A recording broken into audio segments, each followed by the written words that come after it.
Welcome to Galss Photography. In today's video, I will show you how to perform a low-cost product shoot at your home. So, unboxing first. I bought this luxury fire from the Man company for 190, and the original cost is around 750, I guess. So, I bought this using the Grid app. Did you guys notice that there is no plastic in this package? Good thing to see, right?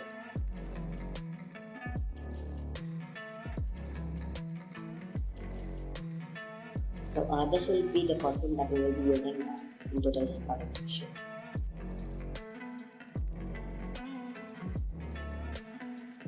We will need these following items for our product shoot.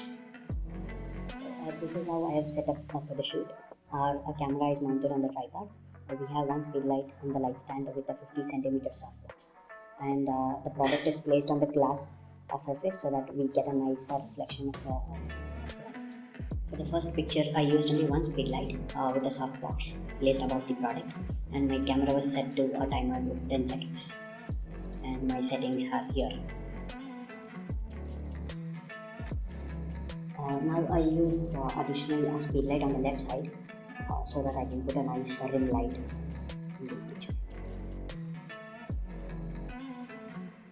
So I tried just shaping the light a little more bit so that I get nice light sticks. I also used two cardboards to shape the light in here. The camera settings have remained the same throughout the shoot. I did not change anything. So I thought I will use a joystick to add some smoke effects to our final image or third image, and this is the picture we have.